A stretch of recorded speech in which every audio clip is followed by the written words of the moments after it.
Hapa ni wilaya Tanganyika, mkoa wa Katavi. Uwekezaji wa sekta hii ya pamba unaofanywa na kampuni ya NGS imeweza pia kuongeza ajira kwa vijana ili kuondoa tatizo la umasikini.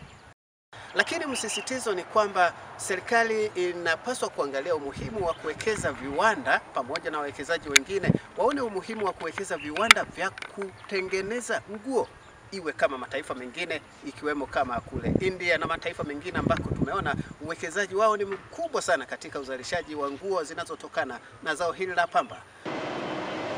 Kwa majina naitwa Kishalila Giruli Mwita, ni meneja wa kiwanda cha pamba cha NGS Investment Company Limited kwa tawi la Katavi. Katika pamba tuliyopokea tayari tumeshaanza zoezi zima la uchakataji, ambapo mpaka sasa hivi tumezalisha robota 1069. Lakini pia tumeweza kuzalisha mbegu 345,880.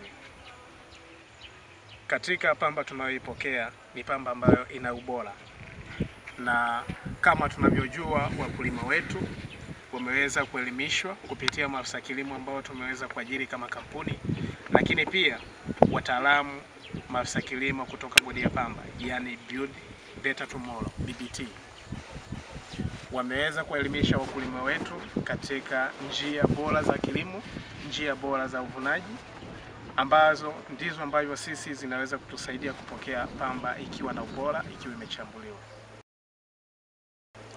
Lakini ningeomba tuendelee kuwasisitiza wakulima wetu na wataalamu wetu, tuendelee kuwasisitiza kuhakikisha kwamba pamba inayovunwa, pamba inayopimwa iwe na ubora sanifu unaotakiwa.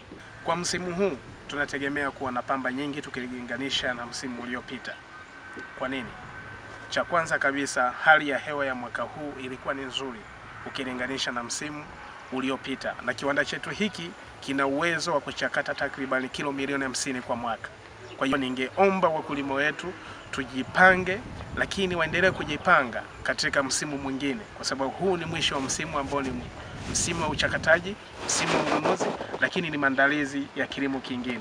Kwa hiyo waheshimiwa, tunategemea kwa msimu huu kupokea takriban kilo kuanzia milioni 8 na kuendelea, ambapo tukilinganisha na misimu iliyopita.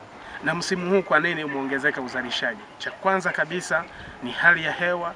Cha pili, wataalamu wamekuwa ni wengi wa kutosha, ambao tumeweza kuwawezesha vyombo vya usafiri, tumeweza kuwawezesha posho za kujikimu, tumeweza kuwawezesha katika mishahara yao. Kwa hiyo wakulima wanafundishwa namna ya upandaji, namna ya kupalilia, namna ya kupulizia na namna ya kuvuna.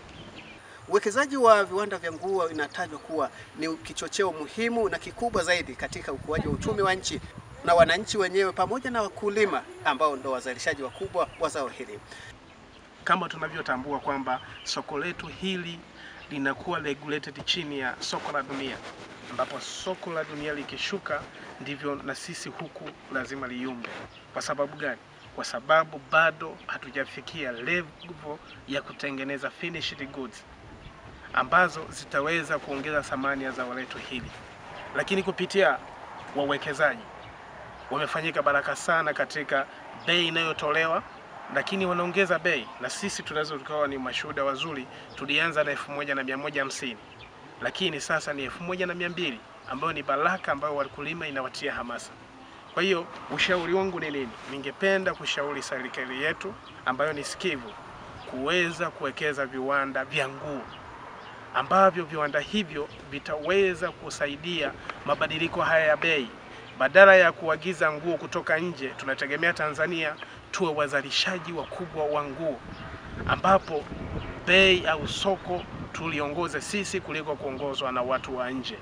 Lakini sasa hivi wawekezaji wanakuta hawana nguvu kutokana na kwamba 80% ya robota au linti au nyuzi ambayo tunaizalisha tunasafirisha kwenda nje, na siku zote kama tunavyojua anayekulisha lazima kuongoze.